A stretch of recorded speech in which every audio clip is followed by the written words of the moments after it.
Good afternoon. It's a pleasure to be back. Last time we spoke, we talked about what is professionalism, or the definition of it in terms of the medicine, being a physician. And we also talked about the hidden curriculum, or unprofessionalism, that occurs, that's a culture basically, that occurs in teaching hospitals, and it's perpetuated by attendings, staff, and senior residents. Whether that's intentional or unintentional, it has an effect, based on studies, on students and residents. And when I left you last time, I told you that most of the literature had focused on medical students. But today I want to talk about how it affects you as residents. And there's one study in particular by Billings Group that occurred in 2011. And this study involved two large internal medicine programs in the West, the University of Washington and UCLA.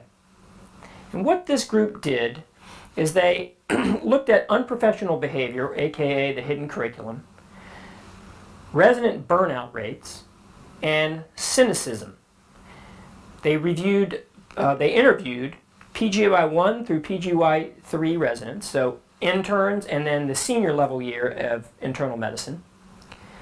And they measured those factors: unprofessional behavior, cynicism, and burnout. In the survey, they had 708 potential people to be involved. 48%, or 307, were involved, which is a good turnout. The male to female ratio was the same. Now, we talked about before what the hidden curriculum was. Billings' study included specific questions regarding the hidden curriculum. What they did was they took a known survey that had utilized questions evaluating unprofessionalism. They also used a burnout inventory and modified it, and they made their own cynicism survey. The questions were things such as having observed falsification of the medical record, feeling humiliated by nurses, senior residents, or staff, or patients, having observed criticism of the service by faculty or resident. The general raw data is remarkable. More than 2/3 of the residents who responded, again from intern year to third year, said they had felt humiliated by a nurse. 2/3 also said they had felt humiliated by patients. And more than 2/3 said they had witnessed patients being disrespected by residents. 1/3 had witnessed faculty being demeaning to another service on more than 4 occasions. 45% of the residents met the criteria for burnout, and there was no difference between year of participation and sex. And finally, more than half reported that they often constantly heard cynical comments about internal medicine from colleagues or peers. Again, there was no difference this time between the year of participation, but men did tend to be more cynical than women. The key findings on the study, however, were based on multivariate analysis, where they looked at the 3 big topics: unprofessionalism, or the hidden curriculum, resident burnout, and cynicism. The results were pretty astounding. Hidden curriculum, or unprofessional scores, and generally this was people who had seen or felt unprofessionalism towards themselves, and cynicism scores were significantly higher for residents meeting burnout criteria. In other words, residents who were burned out reported seeing more unprofessional behavior than those who were not burned out, and they reported more cynical feelings. So when we look at these conclusions, and we look at the body of evidence for students and residents, you can see how there is a concern, especially if you're burnt out and you're feeling or seeing more unprofessional behavior or cynicism, that this could be become a cause for contradiction of professional standards, undermining of your professional ideals, a way that you could start to dehumanize patients or perpetuate an unprofessional culture. Now, the question is, are a lot of their results common sense. I mean, it makes sense. You get too tired, you get more cynical. You get too tired, you're going to be more unprofessional or probably perceive things as unprofessional. And this is highlighted by a comment in the study regarding residents frequently feeling humiliated by patients and nurses. And I quote, they said that this evidence suggests unprofessionalism has societal roots beyond physicians. To me, I ask you the question, does that make sense? Of course it does. You know, when we say we're professional, we set ourselves apart. I mean, it's a way of being a little bit elitist, right? We're professional, you're the patient.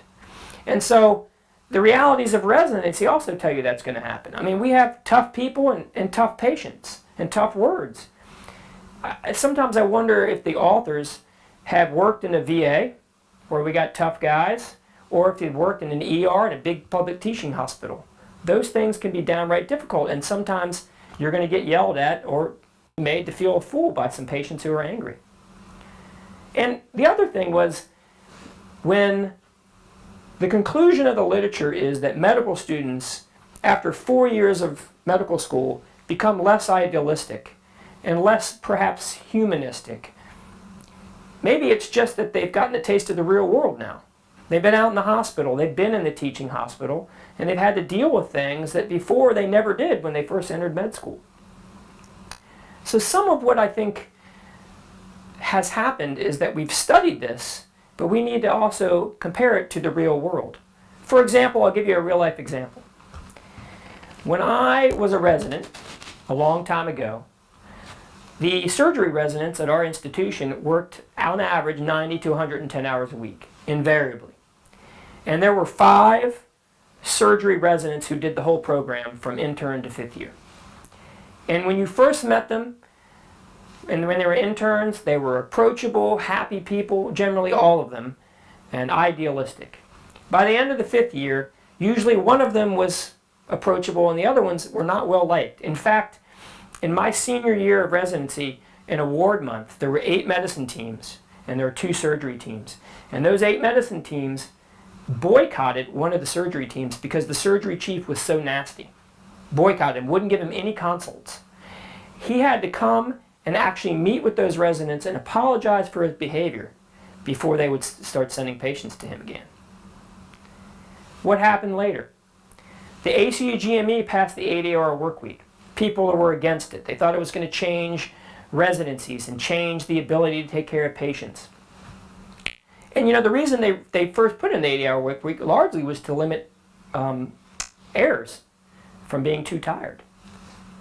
But what they found, or what I found, was as soon as they implemented that, the culture in surgery changed.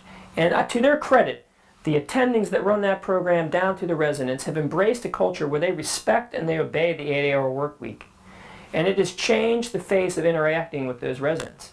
To a man now, all 5 of them, from the time they're interns to their senior year, are pleasant and approachable and not too tired.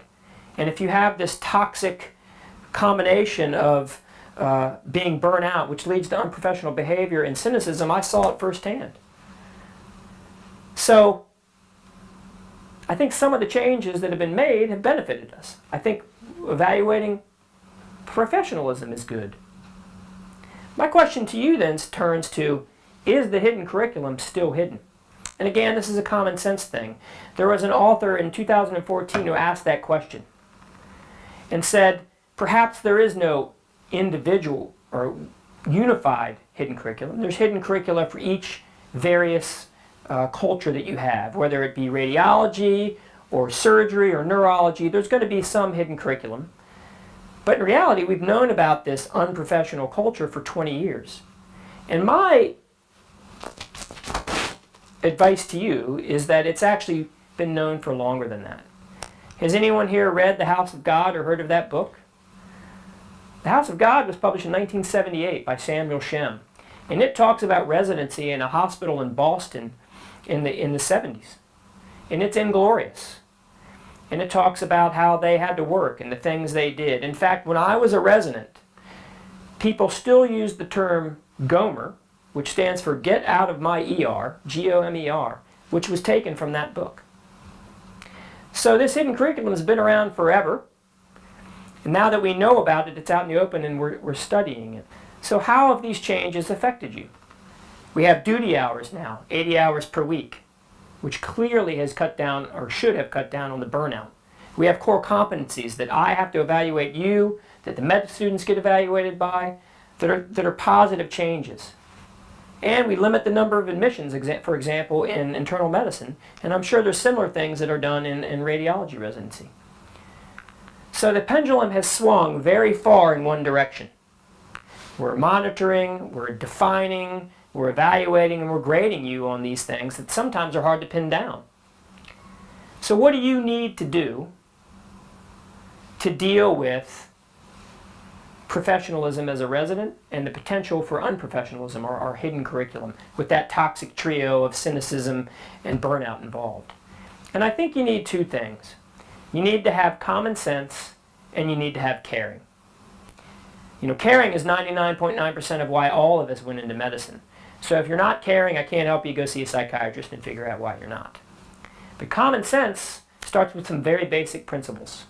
Try not to be overtired, try not to be burnout. That means mind your hours. And at the same time, I'm realistic. You know, there are unwritten rules in surgery and medicine, and I'm sure there's some in IR as well, correct? For example, in surgery, if you're not there, you don't operate.